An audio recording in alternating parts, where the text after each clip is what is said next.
episode of Unpacking Possibility. I'm your host, Tracy Stein, and as always, I'm so happy to be here with you. You're going to love our guest today. Of course you will. Her name is Shirin Etessam, and she's done just about everything and done it well, but she's here to talk about why that's not what determines who we are and what we're worth. So I'll give you a little bit of background, and then Shirin will tell you more about herself.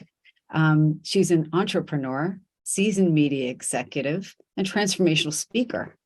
Shirin has produced films, original television series, and specials, created several companies, and led campaigns for some of the world's most recognized companies. You've heard of them, definitely. ABC, CBS, Discovery, BBC, Apple, Intel, Virgin, many more. How can you beat that? She's also a proud member of the LGBTQIA plus community. And I love that. It's June, it's Pride Month. So I'm extra happy to have you here in June and anytime. Shirin founded OML TV, a popular platform dedicated to streaming and curating quality queer female video content, and OML Originals, a female-led production company telling diverse female stories through a vast spectrum of film and television genres. Shirin is also a regular contributor to Rolling Stone and Forbes. Is there anything you don't do or can't do? And today, Shirin guides seekers in her 6-week program. She's going to tell you more about that and how she got there. The program is free to be, and it helps people to disconnect their human being from their human doing, and find true and lasting fulfillment. Shirin lives in Marin County, California, with her wife and 2 children. So Shirin, as always, welcome. So nice to have you here. Thank you so much for having me on your show. Your work is so important and so timely in about 100 ways, but we'll get to some of those ways today.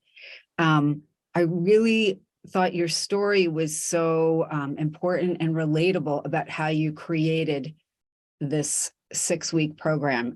It took you longer than 6 weeks, and you really distilled it down. So I want to invite you to tell your story about how you crafted this program and your journey. Yeah, and it's interesting hearing you, speak about my, all the accomplishments and accolades. A friend of mine just recently joked, she's like, your next book has to be about time. She's like, I don't know how you do it, because I've got my, teens as well and such. I don't know if I am a subject matter expert on time. Hopefully I won't have to spend 6 years figuring that out, but there might be a book in there. Yes, but my capacity to do is quite a bit, and realizing that all my doing doesn't add up to my self-worth was a huge aha moment. So back in 2013, at the end of it, I went through a pretty significant life event. My partner at the time, we were together for 13 years, good friends for 9 years prior to that, and 22 years of love, commitment, friendship, loyalty, all disappeared after a 20-minute conversation. And it threw me for the biggest loop of my life. And I wasn't expecting it. I mean, in looking back, you could kind of see how we were beginning to devolve. But I didn't realize it because I call it my Walking Dead years. I was so numb in my little bubble of safety. And it broke me. It completely broke me, and it freaked me out because, one, I had kids at the time who were 5 and 7. And besides the fact that it was frightening because I didn't know what was going on, the degree of it freaked me out because I had a broken heart before. But I realized that everything was broken. So it became like the tipping point. And I decided to find out why. because I was just like, this is not how my story ends. It's just, it can't be. And the confusing thing was because I had checked off so many things in my life, the awards, the accolades, the positions, the companies, and all of that. I'm like, I feel dead inside and nothing on the outside. And I mean, nothing. And it's so sweet, like friends and family who were concerned because I went into this like void, would bring over food, they would show up, and some of them really became my lifelines, which I talk about in the book. So I made that a priority, and I truly had no idea what I was doing. I mean, up until then, I call myself a half-assed spiritualist. I just was kind of spiritual window shopping, spiritualing when it was convenient, going to a retreat here and there when it sounded good, and whatever, wearing Tibetan jewelry, namasting and oming, so here and there. Quickly realized that is not the definition of spiritual wellness, which I'll talk about. Anyway, so I dove in deep and I left no stone unturned, and it was sloppy and dirty and messy and dark and confusing. And I say all of this because I think people have an expectation that you're going to go soul searching and it's going to be like, oh, and there is certainly a lot of that. But I mean, it's like, seriously, I felt like I lived in compost and manure for my own for a very long time. And my hashtag early on was better than this. And I think that's important to mention, because the thought was that if the next minute, hour, day was better than the last, then it was an improvement. So it was tiny, tiny little steps. So 6 years, and mind you, I was still doing, the ventures and all of that, but everything took second place to this discovery. And at some point, I call it my magical mystery tour. Those aha moments were like gold, and they would be so profound. And one of the things that I learned on the journey, I learned so many different things, is that you can't hopscotch to such aha moments. I mean, they may happen randomly, but the kind of the unfolding and the realization and the evolution really leads to the next and the next and the next. So you can't really leapfrog or hopscotch.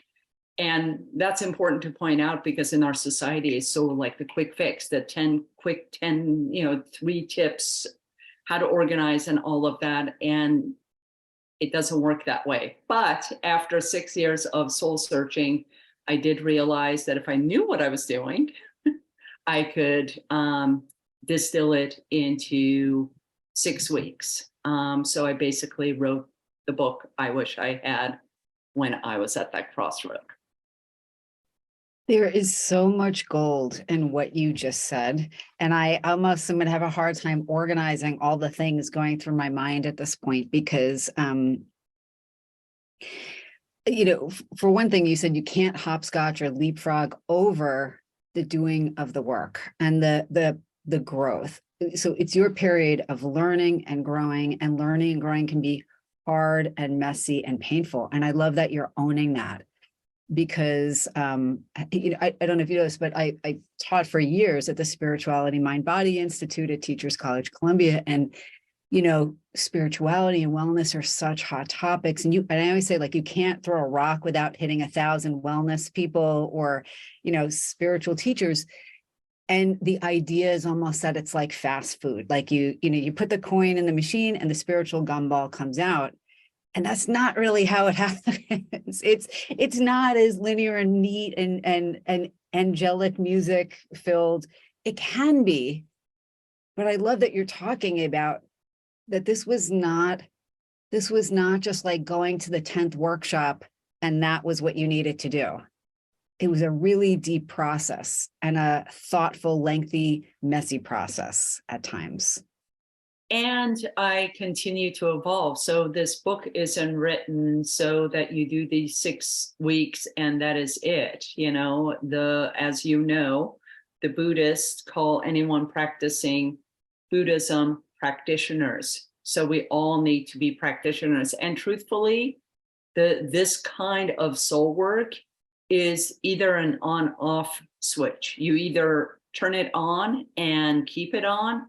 You could off and on it, but much like going to a gym, every 6 months and expecting you're going to see some sort of result, or seeing a therapist, once in a while. If you don't commit to it and practice it regularly, the benefits will just not be the same. You might have a mini aha moment, but it's not the same as the work that I'm talking about. So the 6-week process will certainly shift a lot of things, but then once it's shifted, you have to continue it. That's the way life works. And life is also super challenging and messy, and this world is conflicted and all of that. So it isn't like you're going to come out of these 6 weeks and it's going to be rainbows and butterflies. It's truthfully like how you walk through this life, as gracefully and powerfully and purposefully. And purposefully, I want to say, isn't like, go conquer the world. Purposefully can be just finding peace and contentment within yourself. But that's what it's about. That's so spot on. And I think your book just, is so digestible and so clear and so relatable and so usable. And it is such a nice framework that people can keep going back to, as you said. And I like that you point out that it's like, oh, again, it's not like the magic button and then you're done. It's like strength training a muscle. You wouldn't just stop because now you can lift 15 pounds instead of 5, or whatever. It's a lifelong endeavor. Like you said, you're in it or you're not. Right. And if you don't, it's not even a matter of, going from the 5 pounds to the 10 pounds to the 15 pounds as you are strength training.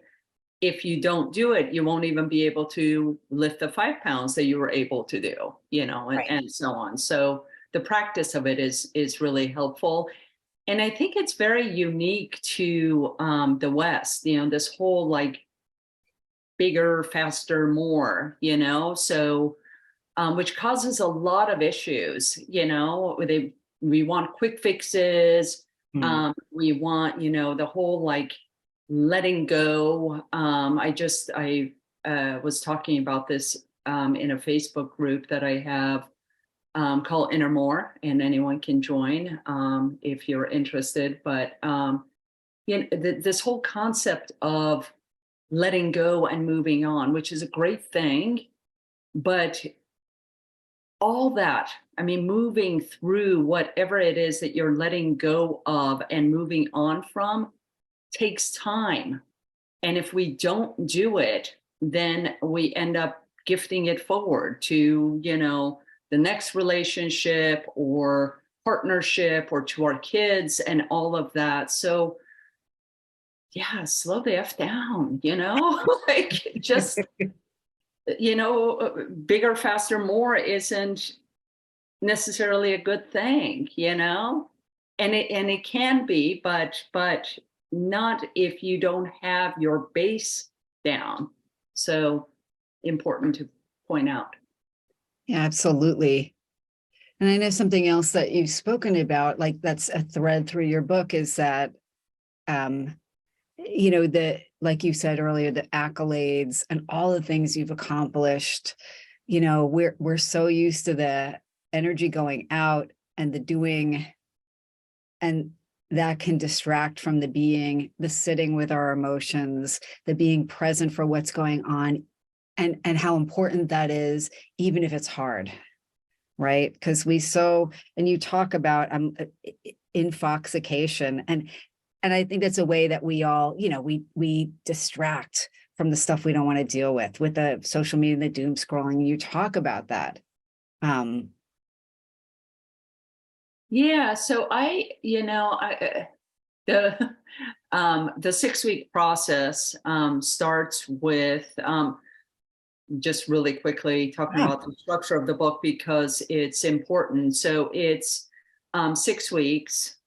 And it is in 2 sections. So part 1 is truly about letting go of things that no longer serve you and or breaking habits. And so the first 3 weeks is 21 days. And there's some studies about habits being made or broken within 21 days. It's not that cookie cutter, but that's kind of the part of the reason of the structure of it. And the second half is in building new habits that do serve you and walking in that direction. The very first week is about brain detox, because that is the biggest culprit to us stepping in our own way. The mind is a beautiful, beautiful thing. I joke that it makes a fantastic CFO, but not a good CEO, because it's so often rabbit holes and worries and all of that. So we have, they estimate that we have like 60,000 thoughts a day. They also, this is research, this is not me. Up to 80% of you probably know this, up to 80% of our thoughts are negative and up to 95% are repetitive. So we have this washing machine of negativity that's going on all the time, right? And we can't control our thoughts. Thoughts come and go as they like. So washing machine. And then what do? We wake up, especially since the pandemic. It's not even, there's the doom scrolling, there is the distraction, but it's also become, you and I are talking through screens. It's the way we are now conducting our work. So instead of sitting possibly at a quiet desk and then having meetings once in a while, we are constantly on the screen with information coming in. So we have this washing machine, and then we have new information coming in, and a lot of that is also negative. And then social media also, it's become, I talk about the social dilemma, the documentary, because the founder of the social media platforms are in the interviews there say that they never intended to create the, quote unquote Frankenstein that they created. And it just so happens that social media companies need to be funded by advertising, and advertisers are, often corporations, and the analytics will tell them what they believe that you want to see, and they'll feed you more of it. So you look at the polarity or the divisiveness of the country, it's like, it makes sense that it just like. So all to say, this massive washing machine, and like, who controls it but you? That is like, when TVs first came out, people were watching those, TV constantly. Remember TV dinners? Some do. I never had it, but like, families would sit around. That's how TV dinners came around. You just pop it in the microwave and then sit around TV and consume till they suddenly were like, oh, not a great thing. Cigarettes too. Everybody was smoking, and then it was like, oh, not so good. So I think that with any sort of information, it is truly up to us to filter what we allow in, the same way that just because you're passing by the McDonald's and the Jack in the Boxes and all of that, that you don't stop at every single one of them and consume, because that it is not good for you. Right. It's the same thing. So it's up to you to filter that. And I talk about ways of doing that. But then I also talk a lot about, and this is one of my biggest aha moments, is stepping out of our thoughts and stepping into awareness, which is the foundation of the mindful awareness spirituality community. The moment, and I mean the moment that I really got that I am not my thoughts, that I am having thoughts, thoughts do not have me, was one of the most liberating and profound moments. And it's like learning balance, right? You can't unlearn it. It's there. So now, when my mind goes chat, chat, chat, chat, I have this whole section on the amygdala, which I call Amy D. I was laughing at that. That was so clever. Because so Amy and I have a total love-hate relationship. She keeps me safe, but I'm like, half the time I'm like, go sit in the back of the bus. You just shut it, so realizing that, and so we can't control what comes in, but we can control what we hold on to and what we do with it. So, as the story of the two wolves, it's the wolf you feed, Love that. The quote is, and I wrote it down, like, because I just thought it was so great. And now I have to find it in my 800 notes here. But the wolf you feed is the wolf who wins. Correct. That is, yeah. And just such a perfect comment. And I want to go back to Amy G. Dalla for 1 second, because I think people can really relate to this and they'll never forget amygdala again. Even people who don't even know what their brain looks like.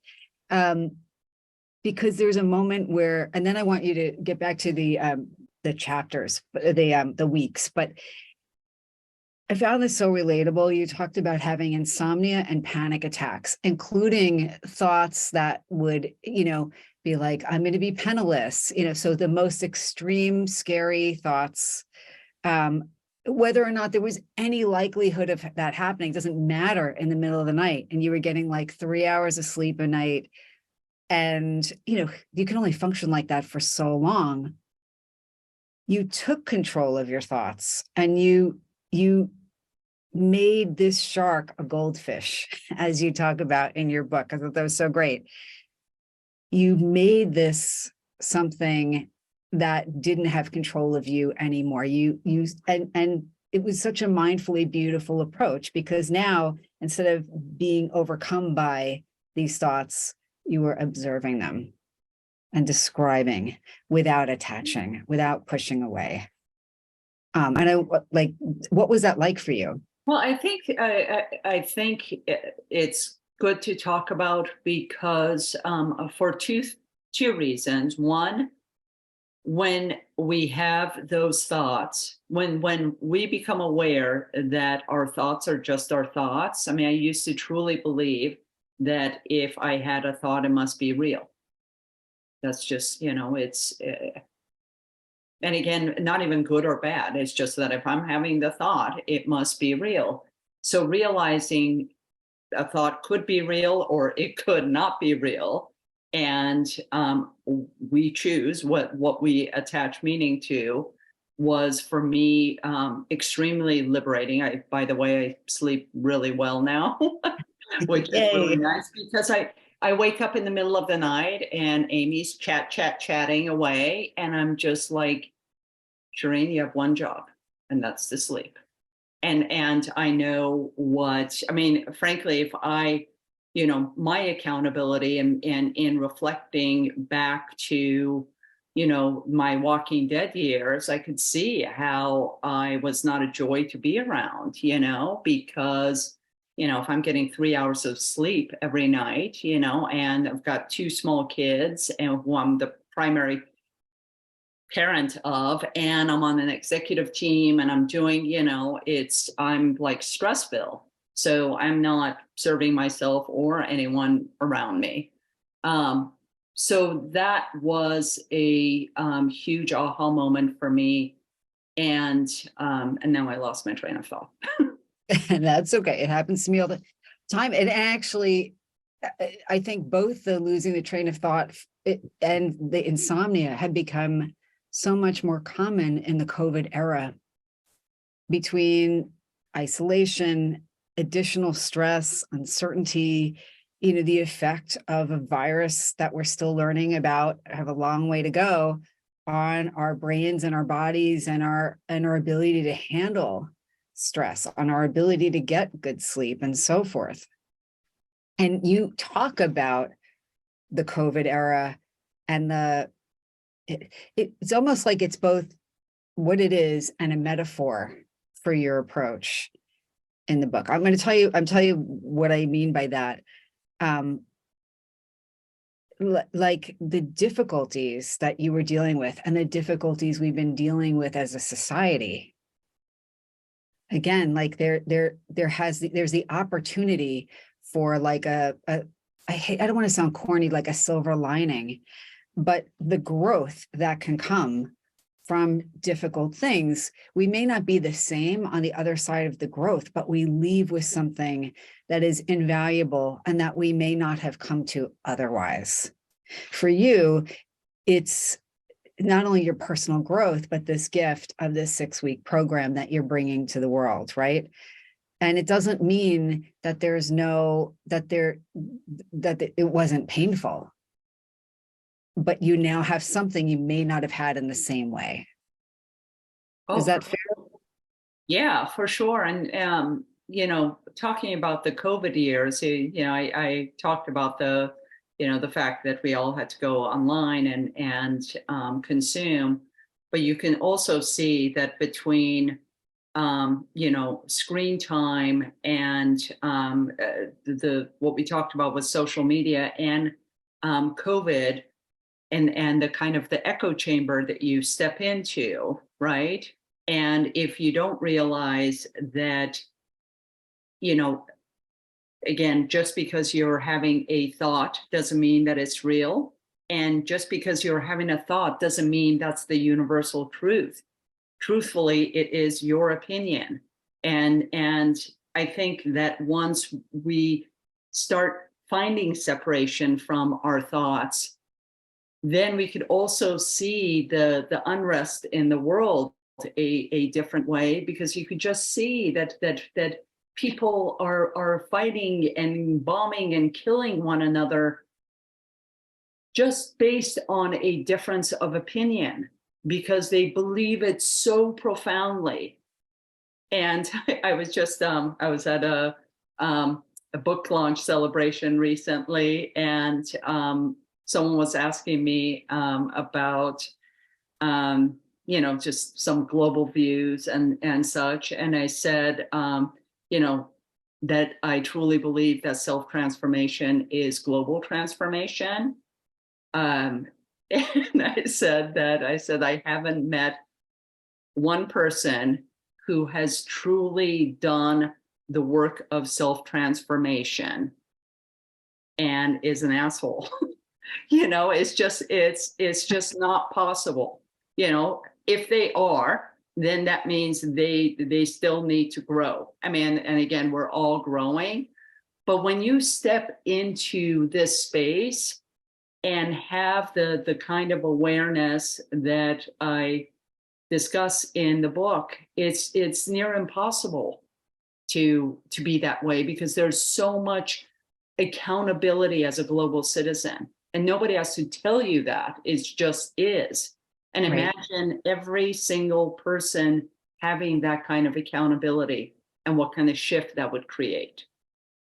We digress a little, but beautiful. No, but you know what? It's important because, one thing I think is, a thread in there too, is that as we take a look at ourselves and and the research supports this too. And I love that you quote research throughout the book.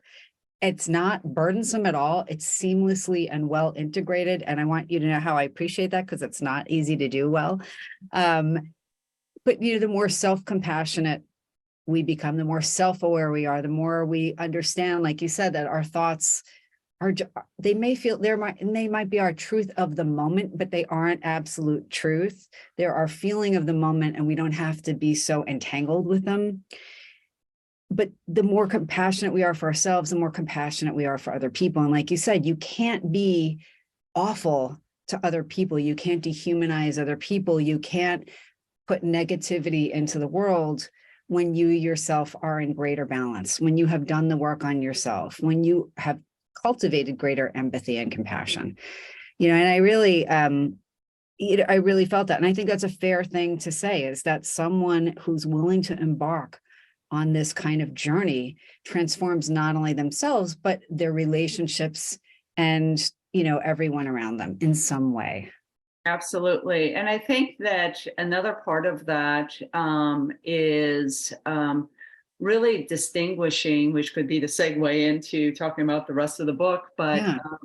but we often task different parts of us with the wrong task, in that something might be a hard decision and we are thinking our way, we're trying to reason with it rather than just sitting with our emotions and figuring out what it needs. Something might be logical, or something that is, has to do with our body, and we can't woo-woo it away. It's like your body needs rest, or it needs a certain kind of its own kind of therapy, whether it's medication or a shift in diet or whatever it is. So it's really important to distinguish what it is. And then my biggest, as I'm about to talk about the heart section, the heart and soul are often confused. And I think that also creates a lot of problems, because people say follow your heart, and I think that's a total misnomer, because truthfully, and week 2 is all about the heart. The heart, often referred to as an inner child, which is cliche. I call it your inner puppy. Your inner puppy, your inner child, all it wants is to be seen, to be loved, to be cared for, to be acknowledged. And it's super finicky too. It's fussy. It wants, popcorn. And then the next hour it wants to go and play. And then it wants to take a nap. And then it likes someone and it doesn't like someone, and it gets its feelings hurt and all of that, which is all fantastic. And we have to love it, acknowledge it, protect it. But same way that you wouldn't want a puppy or a baby to lead the way, it's not the heart, it's the soul, which I will get to. So people use that interchangeably. And the problem with that is that, a relationship, there's conflict between you and your spouse, and you're not feeling right, and at some point you decide this is not it for me. Whereas if you have a soul commitment to your spouse, or frankly your children, an example that I use, this morning my lovely wife took the kids to school, and this is their final week, so they can go a little bit later. But when they were in middle school, they went to the school district that was in my ex's district, and I won't go into the weeds of why. Great school, but it was a very long drive for me. But I made that commitment to it, and I would wake up every morning, and if it was based on what my heart wanted to do, when I'd wake up at 5:30 in the morning to get everything, I'd rather just snuggle up and sleep, because that's what my heart really wanted to do. I'm just but my commitment, my soul commitment, was so much higher. So I would get my arse out of bed and I would do what I would do. That's the difference there. So in the heart section, and we often talk about the heart or concentrate on the heart vis-a-vis relationships, but it should be vis-a-vis life, and really learning, much like you would a baby or a puppy, how to protect it. You wouldn't ignore it. and you would encourage it, you would support it, you would love it, you would protect it. So what are the ways that you can do that as an adult? And I have this, one of my favorite parts of it is I talk a lot about the various feelings, basic feelings and complex feelings, and why they're important and the roles that they play. But one of my favorite sections is the filter that I ask all readers or listeners to go through, and I call it taser, shield, filter, or hug. And I ask everyone to put anyone in their lives through that filter. Taser for people who are just toxic and shouldn't be in your life. Just taser them out, not physically, but emotionally, mentally. Shield are for people who need to be in your life, like an ex that you need to co-parent with, or a boss that you don't get along with. They need to be in your life, but you set strong boundaries with them and keep it and reinforce it. Filter is purely not oversharing with the world. Like, not everybody is your people, so don't get on the bus and, talk about how horrible your relationship is or your neighbor, and certainly don't do it on social. We've all seen those posts where it just like,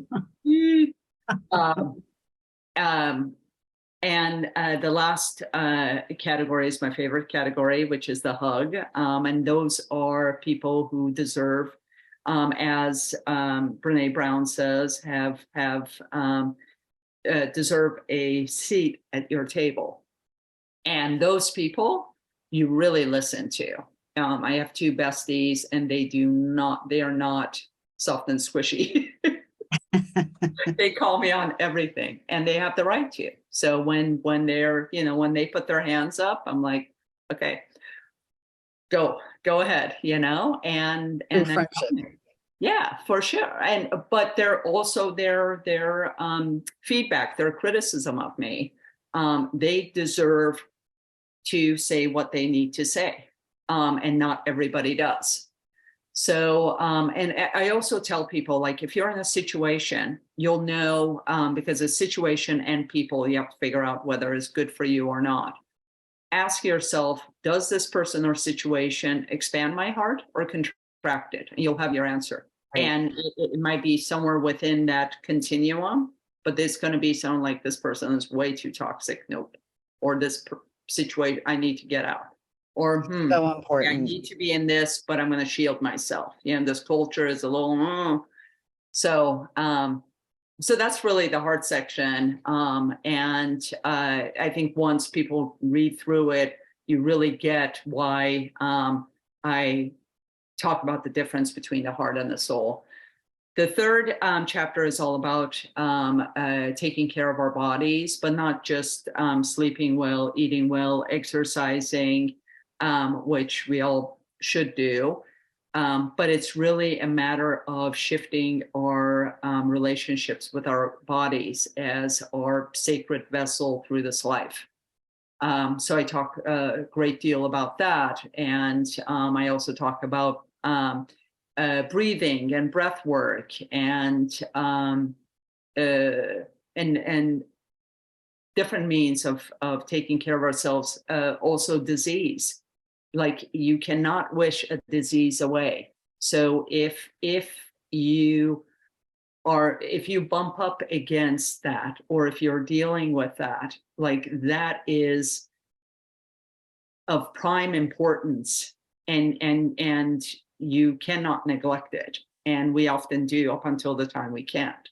We're also super abusive to our bodies. We either, by overworking it or stressing it out or overeating, or you're not sleeping enough. So just shifting all of that. And then, so that's part one. All of it.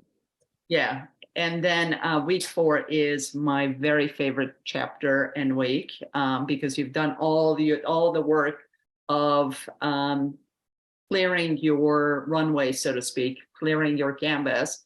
And I'd like to say that finding one's soul is a byproduct of doing all the work that you've done, because your soul has always been there. It's just that it's been, layers and layers of responsibility and adulting and all of that covered it up. So you unearth all of that, your soul is there, and then it's like, okay, well, what do you do with it? So chapter 4, week 4 is all about play. I'm a huge advocate of adult play. And by play, I mean the type of play you did as a child. And there are 8 different play personality types. So you have to find, which I talk about in the book. So what might be play for me may not be play for you. So figuring out what that is and truly playing like your life depends on it, because it does. And that also has research. There's tremendous research at this point about the correlation between play and neuroscience, neuroplasticity, and how play rewires us. So huge advocate of that.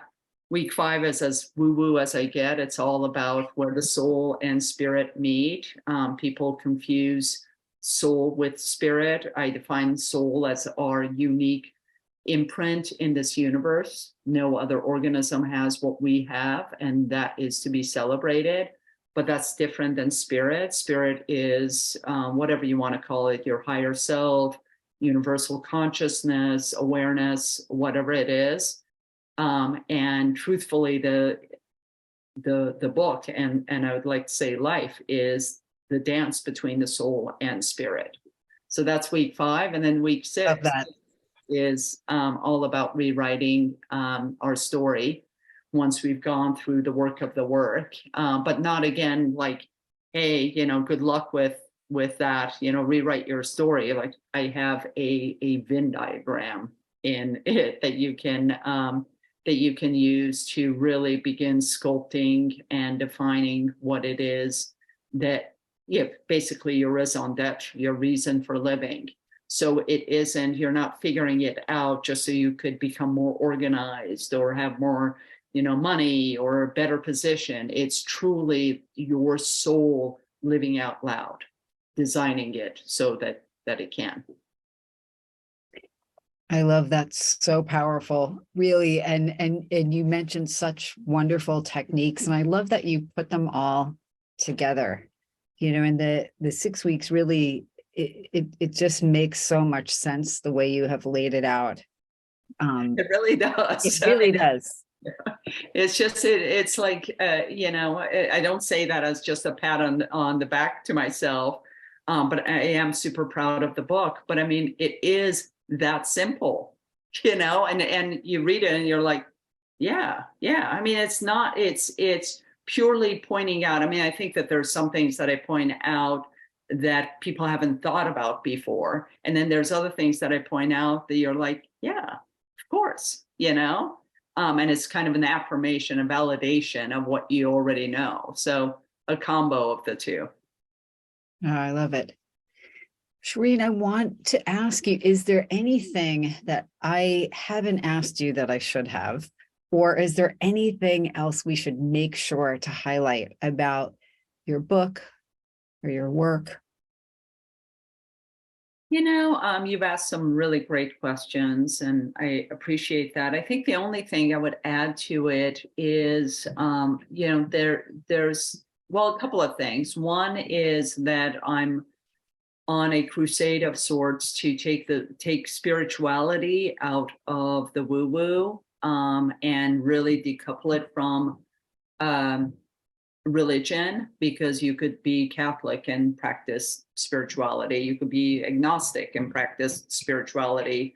It has nothing to do with religion, and frankly, it has nothing to do with the woo-woo, because the work that I describe in the book and what I went through is anything but woo-woo.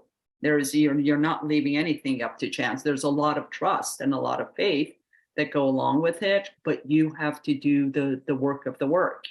So I think that is important to point out, and I call it spiritual wellness and spiritual health, or practical spirituality, to take it out of that woo-woo. This is not magical thinking.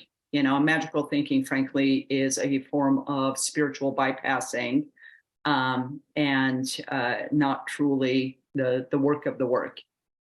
So that, and I think also the need for self-accountability, what I said before, as far as self-transformation being global transformation, there is, we often point the finger at, whether they're like political figures or, the neighbor you don't like, or, the coworker.